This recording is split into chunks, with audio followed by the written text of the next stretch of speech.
Let's stay in each other's lives, she begged after cheating, so I agreed, from afar, while dating her divorce lawyer. The settlement she signed made her absolutely livid. Rachel had been unusually quiet during our 5th anniversary dinner, barely touching her $50 Wagyu at the exclusive Manhattan steakhouse she'd insisted we try, but I assumed she was just overwhelmed by the partnership track my law firm had offered me that morning. We'd been married 5 years, and I thought we were finally hitting our stride. My corporate tax attorney salary could support the lifestyle she'd always wanted, complete with designer everything and Instagram-worthy experiences. I excused myself to the restroom and grabbed her phone to show her the photos I'd taken of her in her new anniversary dress, thinking she'd want to post them immediately like she always did. That's when I saw the messages that changed everything. Jake flexed biceps, filled her screen with explicit texts that made my blood freeze. Can't wait to feel you again, baby. My husband's working late as usual, smiling face with horns, followed by photos I definitely didn't take and plans that definitely didn't include me. I stood there in the bathroom hallway, reading months of detailed betrayal while the sounds of clinking glasses and laughter from other couples celebrating their relationships mocked me from the dining room. I walked back to our table with steady hands and placed her phone face down next to her untouched plate, watching Rachel's expression shift from distracted to confused to absolutely panicked as she realized what I'd discovered. "Austin, I can explain," she started, her voice already taking on that wheedling tone I'd heard her use with difficult clients. "No need," I said, surprised by how calm my voice sounded. "The messages explain everything perfectly clearly." She broke down crying right there in front of the other diners, mascara streaming down her face as she reached across the white tablecloth to grab my hands. "I felt so lonely, so emotionally neglected with your insane work hours at the firm. Jake made me feel wanted again, appreciated." The irony hit me like a physical blow. I'd been working those 70-hour weeks specifically to afford her constant demands for luxury vacations, designer bags, and the Upper East Side lifestyle she broadcasted on social media like a full-time job. "We can work this out," she sobbed, her voice getting more desperate as I remained perfectly still. "Maybe we could have an open relationship arrangement, stay in each other's lives somehow. I know I messed up terribly, but what we have built together is so special." I almost laughed at the sheer audacity of it all. 5 years of marriage reduced to a convenient business arrangement where she gets her personal trainer boy toy and I get to keep funding her Instagram lifestyle. "No, Rachel. What we had is completely over." I stood up and pulled out my wallet, leaving enough cash to cover our barely touched anniversary dinner plus a generous tip for our server who'd have to deal with the aftermath. "I'll be filing for divorce first thing Monday morning." The entire restaurant fell silent except for Rachel's increasingly dramatic sobs echoing off the exposed brick walls. Other couples stopped their conversations to stare as she begged me not to leave, promising to cut all contact with Jake, to go to marriage counseling, to somehow become the faithful wife I thought I'd married. But I was already mentally cataloging our shared assets and drafting the timeline I'd need for my attorney. As I walked toward the exit, she called after me one final time with pure desperation, "You'll regret this decision, Austin. You'll never find someone who loves you the way I do." I turned back to see her sitting alone at our anniversary table, surrounded by the wreckage of our marriage and the fascinated stares of Manhattan's dining elite. "You're absolutely right," I said quietly, loud enough for her to hear but soft enough that she had to strain to catch every word. "I'll never find someone who loves me exactly the way you do. That's precisely what I'm counting on." I spent the weekend in a hotel researching divorce attorneys, and every search led me to the same name, Victoria Hayes, partner at Sterling and Associates, known for dismantling cheating spouses in high-net-worth divorces with surgical precision. Her office occupied an entire floor of a glass tower in Midtown, all marble and mahogany that screamed expensive but effective. Victoria herself was nothing like I'd expected, sharp-featured, probably mid-30s, wearing a tailored navy suit that probably cost more than most people's monthly rent, but her handshake was firm and her eyes held the kind of focused intelligence I recognized from my own legal training. "Mr. Blake," she said, gesturing to the leather chair across from her massive desk, "I've reviewed the preliminary information you provided. Your wife's affair, the financial implications, your prenuptial agreement. This should be relatively straightforward given the documentation. I handed her the printed screenshots of Rachel's messages, watching her expression remain perfectly neutral as she reviewed months of explicit conversations and photos that still made my stomach turn. "How long has this been going on?" she asked, making notes in precise handwriting. "Based on the message history, at least 8 months that I can prove, possibly longer." Victoria leaned back in her chair, studying me with those calculating eyes. "You're handling this remarkably well for someone who just discovered their spouse's infidelity. Most clients come in here either sobbing or threatening murder." I shrugged, surprised by her directness. "I'm a tax attorney. I deal with people lying about money all day long. This is just lying about something else." Something shifted in her expression. Approval, maybe even respect. But emotion clouds judgment, and judgment is what wins cases like this. She opened a thick folder and spread documents across her desk. "Now, let's talk about protecting your assets. Your partnership at Morrison & Associates, your inherited property in the Hamptons, your investment portfolio. Rachel will come after all of it." Over the next hour, Victoria walked me through strategy with the kind of methodical precision I appreciated. She'd clearly done her homework on my finances, my career trajectory, even Rachel's employment history and spending patterns. "Your prenup is solid," she said, tapping the document with her Mont Blanc pen. "Rachel signed it without legal representation 5 years ago, thinking it was just paperwork according to your notes. That was her first mistake." My phone buzzed with another text from Rachel. "Austin, please come home. We need to talk about this rationally. I know I hurt you, but we can fix this together." Victoria noticed my expression and raised an eyebrow. "Let me guess, she wants to reconcile?" "She wants to fix this together," I said, showing her the message. "Yesterday she was proposing an open relationship. Today she's playing the devoted wife card." Victoria's laugh was sharp and knowing. Classic pattern. They cycle through every manipulation technique in the book until something sticks. "Don't respond to anything. Let my office handle all communication from now on." She handed me her card, and I noticed she'd written her personal cell number on the back. "Call me directly if she shows up at your office or home. Women like your wife escalate quickly when they realize they're losing control." Something about the way she said, "women like your wife," suggested personal experience. "You've seen this before?" "I was married to someone similar," Victoria said, her professional mask slipping for just a moment. "Charming, beautiful, completely incapable of taking responsibility for her actions. The difference is I caught him before he could do too much financial damage." We scheduled a follow-up meeting for the next week, but as I stood to leave, Victoria stopped me. "Mr. Blake, Austin, can I give you some unofficial advice?" I nodded, curious about what she'd say off the record. "Don't let her make you feel guilty for protecting yourself. Women like Rachel are experts at playing the victim while systematically destroying everything you've built. You're not being cruel by enforcing consequences, you're being smart." As I walked out of her office, my phone exploded with messages from Rachel. She'd apparently called my office, my parents, even my college roommate, telling everyone that I'd abandoned her without explanation and asking them to talk sense into me. The desperation was already beginning, and according to Victoria, it would only get worse. That night in my hotel room, I found myself thinking about Victoria's words and the brief glimpse of vulnerability she'd shown when mentioning her own ex-husband.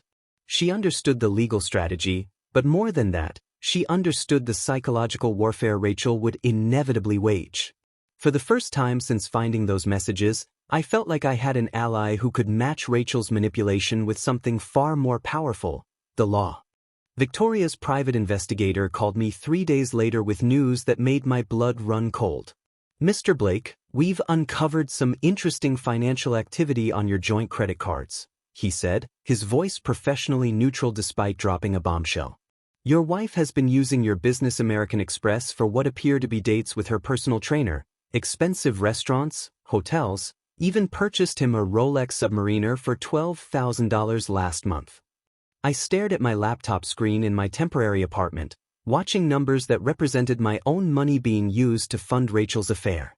8 months of luxury dates, weekend getaways, spa treatments for two, even couples massages that made me physically sick to imagine.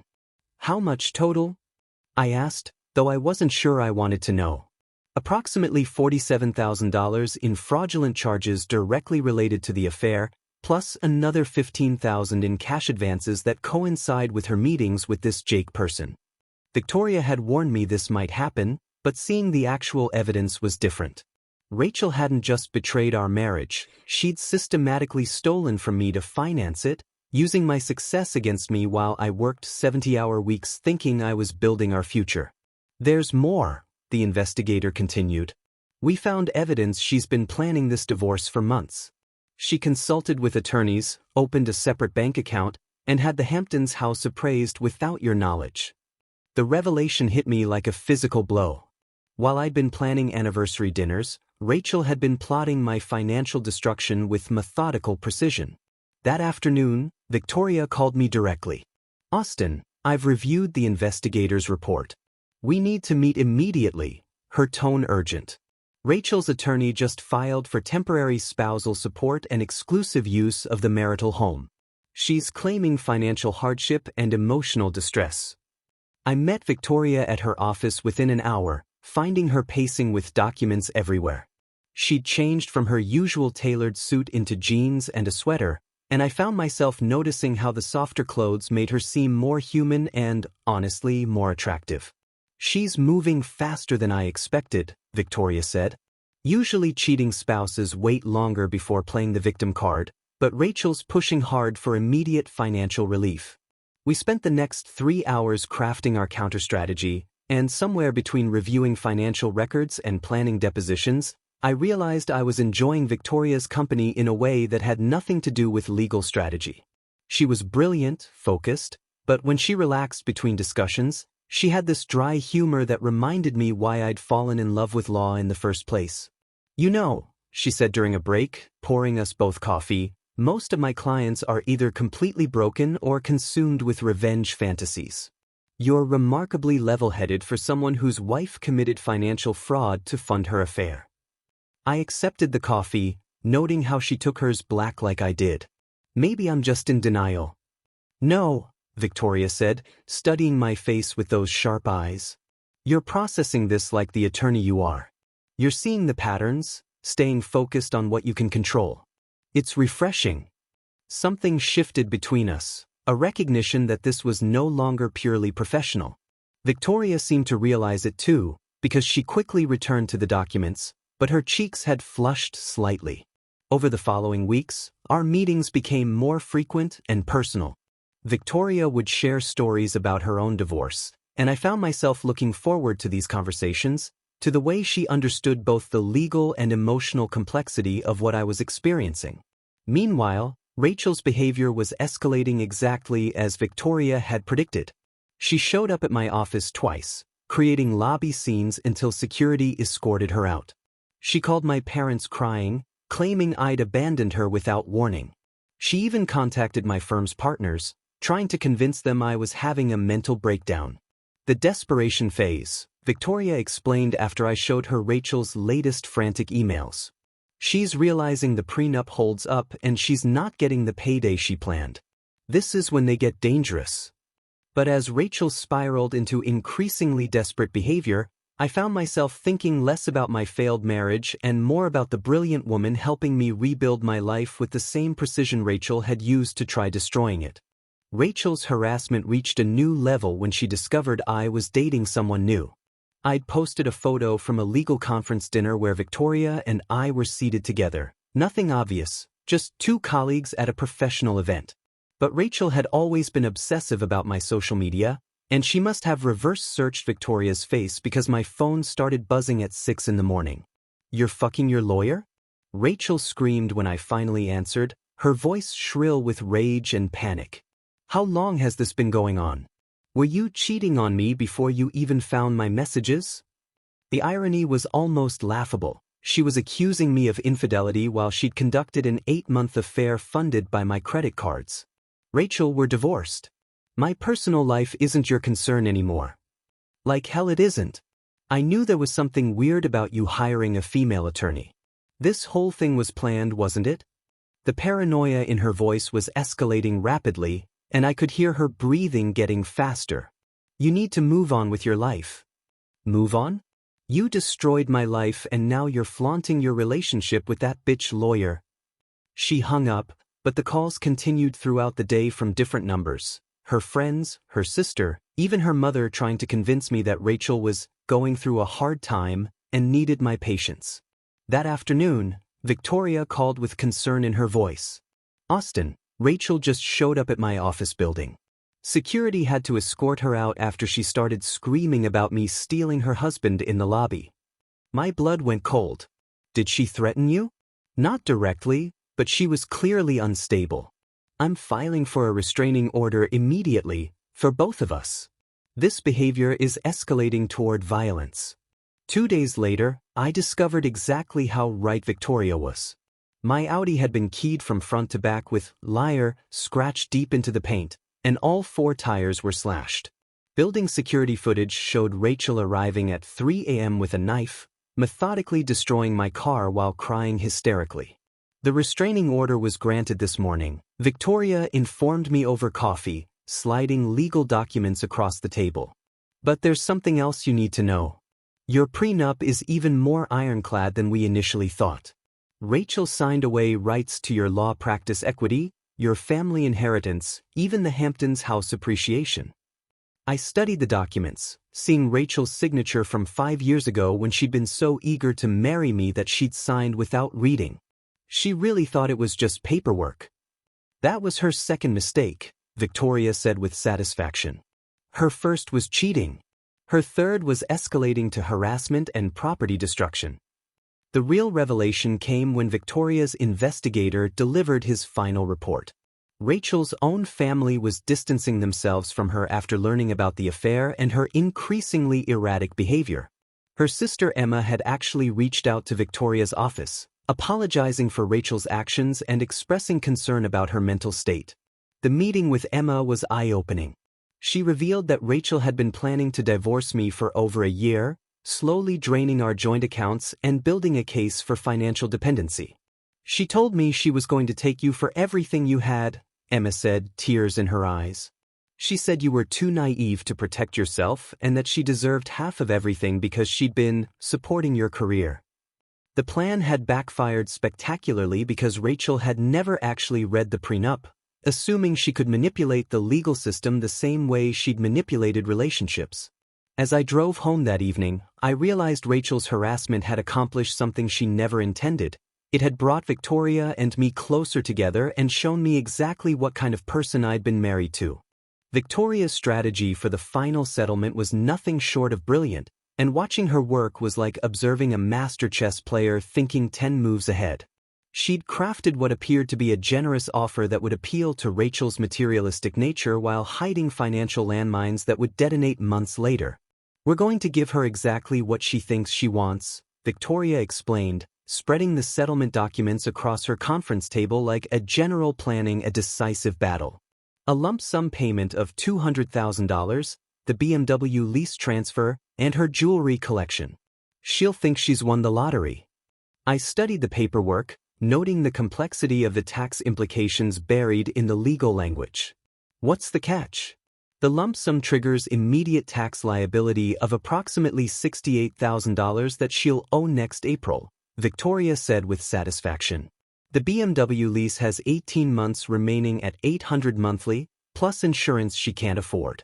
The jewelry appraisal was inflated for insurance purposes. Actual resale value is maybe 30% of what she thinks. But the real genius was in the timing and presentation. Victoria had deliberately structured our counteroffers to make Rachel increasingly desperate, rejecting her demands for spousal support and exclusive use of the Hamptons house while she watched her legal bills mount. Her attorney is charging her $350 an hour and she's already $50,000 in debt to him, Victoria noted.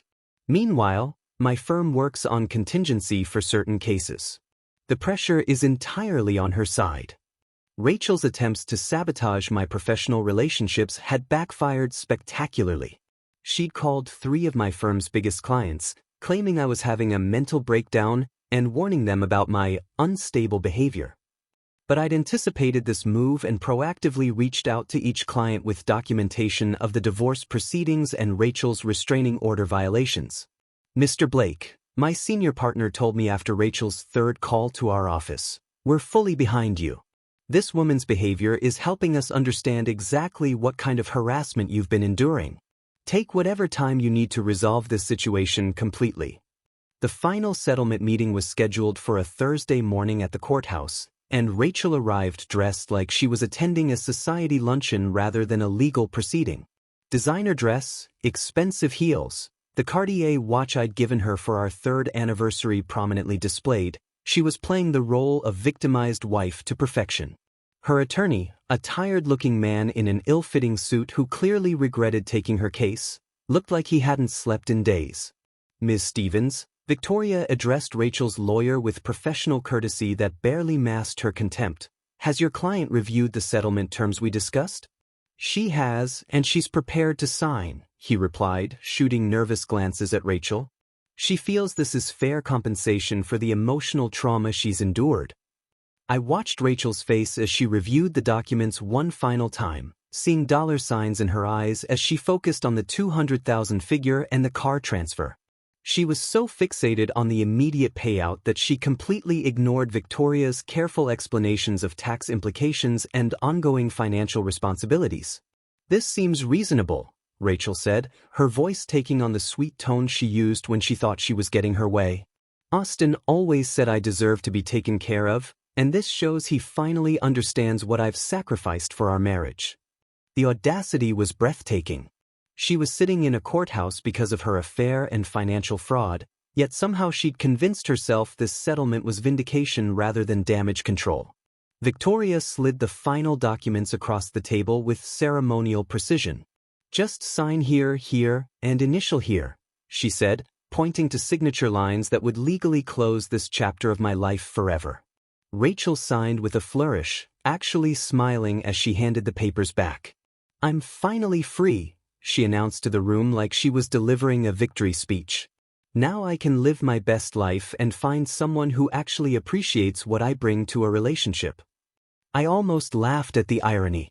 She thought she was walking away victorious, completely unaware that Victoria had just legally outmaneuvered her so thoroughly that she'd spend the next several years paying for the privilege of leaving our marriage. "Congratulations, Ms. Blake," Victoria said formally, using Rachel's soon-to-be former married name with just enough emphasis to make it clear this would be the last time. "I hope you find exactly what you're looking for." As we walked out of the courthouse, Rachel was already on her phone with Jake, her personal trainer turned boyfriend, making plans to celebrate her newfound freedom and discussing how they'd spend her settlement money. She had no idea that her victory lap would turn into a financial nightmare within months, or that the woman who just handed her the pen to sign her own financial death warrant was already planning our engagement ring shopping trip for the following weekend. 8 months after the divorce was finalized, Victoria and I announced our engagement at the Manhattan Bar Association's annual charity gala, a black tie event that drew the city's legal elite. I'd chosen the venue deliberately. It was professional, public, and exactly the kind of high society gathering that Rachel would have killed to attend during our marriage but could never afford on her real estate agent salary. Victoria looked stunning in a midnight blue gown that complemented her sharp intelligence with undeniable elegance, wearing the engagement ring I'd designed specifically for her, a classic solitaire that was beautiful but not ostentatious, much like Victoria herself. We were standing near the silent auction tables, discussing a case with colleagues, when I spotted a familiar figure across the crowded ballroom.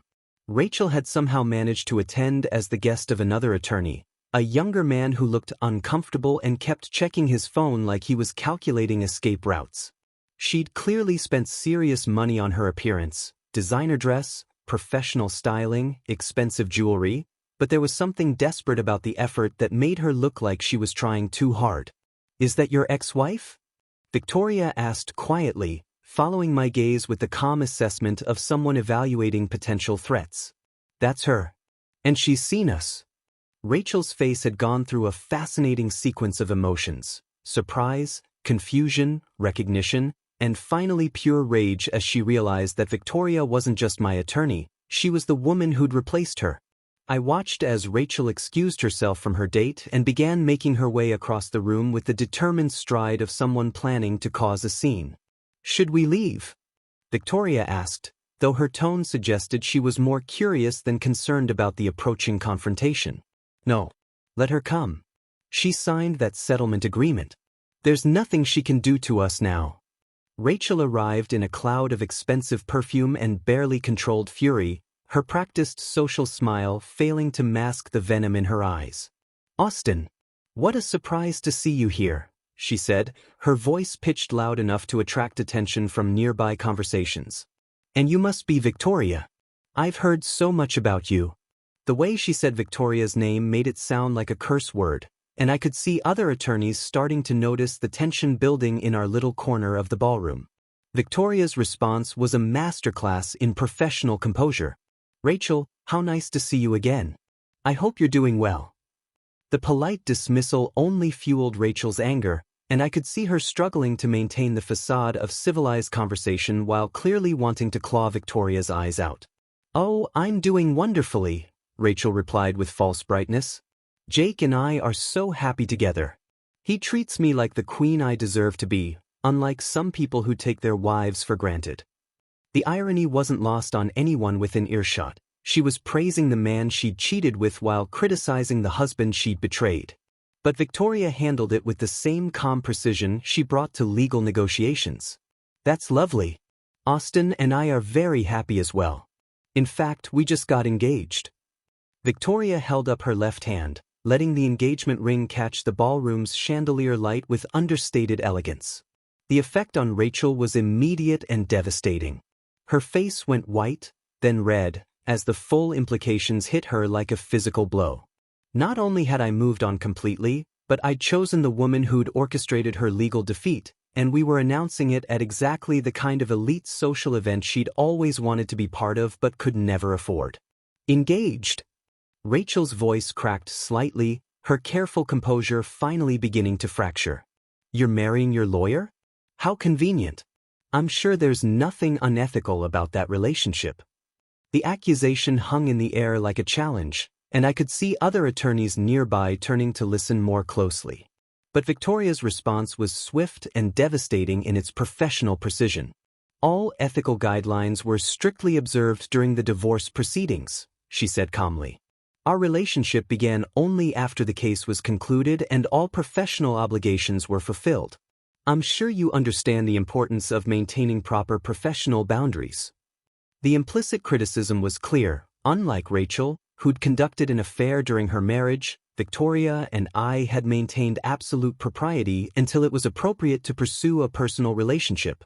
Rachel's face flushed deeper red as she realized her attempt to create a scandal had backfired, making her look petty and desperate in front of Manhattan's legal community. "This is ridiculous," she snapped, abandoning all pretense of civility. "You two deserve each other. Enjoy your boring little lawyer lives together." As she stormed away, her young attorney date trailing behind with obvious embarrassment, I heard murmurs of approval from colleagues who'd witnessed the exchange. Victoria had handled the confrontation with exactly the kind of grace and professionalism that made her respected in our field, while Rachel had revealed herself as exactly what she was, a bitter ex-wife who couldn't accept that her former husband had found someone better. Later that evening, as we danced to the string quartet's rendition of classic standards, Victoria smiled with satisfaction. "You know, I think that went rather well. She made quite an impression on your legal community." "Not the kind of impression she was hoping for," I agreed, pulling her closer as we moved across the polished floor. "Thank you for handling that so perfectly." "My pleasure. Besides, it's good for her to see exactly what she lost and what you gained." As the evening wound down, I realized that Rachel's public meltdown had accomplished something she never intended. It had shown everyone exactly why our marriage failed and why my relationship with Victoria was thriving. 2 years later, Victoria and I were married and had opened Hayes and Blake Family Law, our boutique firm specializing in high-net-worth divorces and estate planning.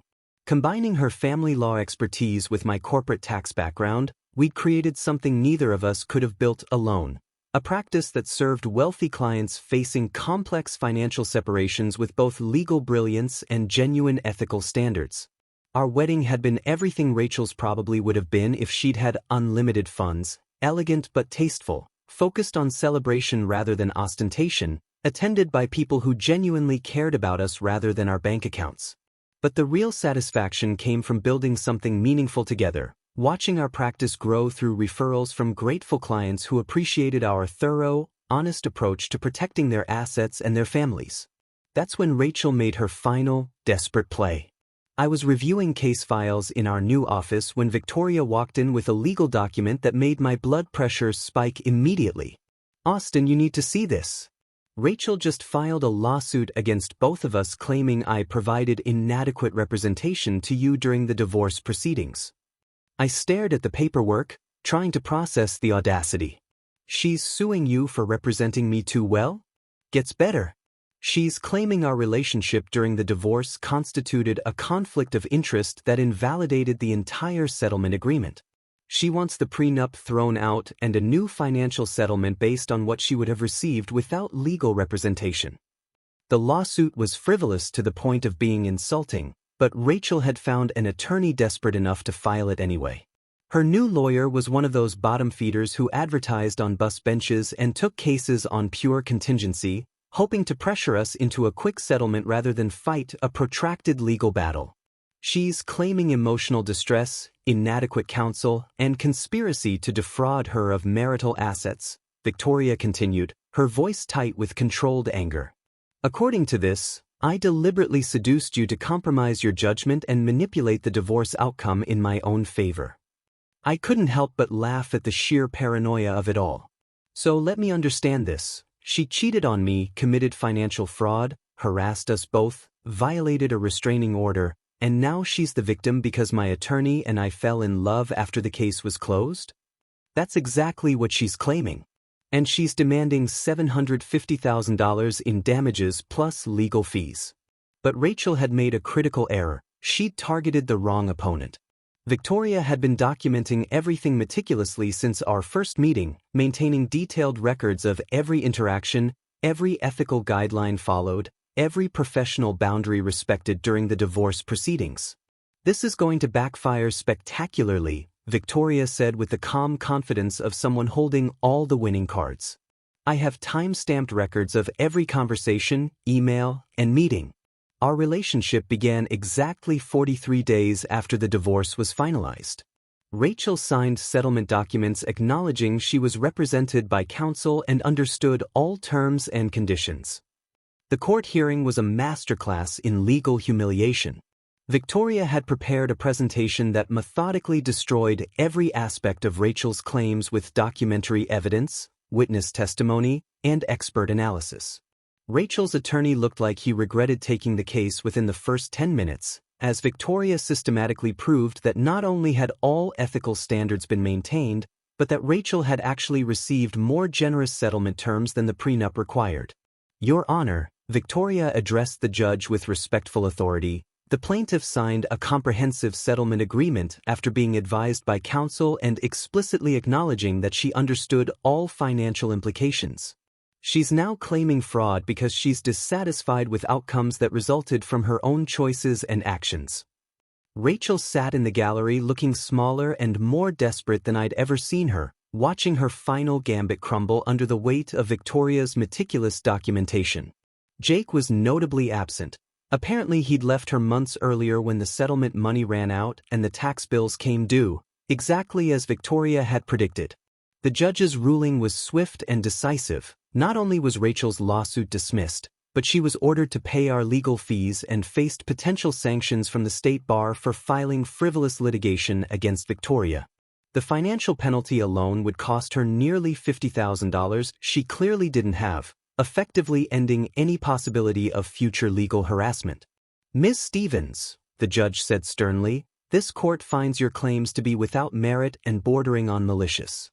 The evidence clearly shows that Ms. Hayes maintained the highest professional standards throughout the proceedings you're challenging. This lawsuit appears to be motivated by personal vindictiveness rather than legitimate legal grievances. As we walked out of the courthouse, I realized that Rachel's final attempt at revenge had become our ultimate vindication. Not only had she failed to damage our reputations or our finances, but she'd inadvertently provided us with a compelling case study in maintaining professional ethics during complex divorces. 6 months later, we were invited to present that case study at the American Bar Association's annual conference on family law ethics. Maintaining professional boundaries in high-conflict divorces became one of the most attended sessions of the conference, with attorneys from across the country seeking guidance on handling similar situations. Our practice thrived as word spread about our ethical approach and successful outcomes, while Rachel faced financial ruin and potential professional consequences for her false accusations. The last I heard, she'd moved back in with her mother and was working retail to pay off her mounting legal debts. Meanwhile, Victoria and I were building the life Rachel had always wanted but could never appreciate: successful careers, genuine partnership, and the kind of respect that comes from earning it through integrity rather than demanding it through manipulation.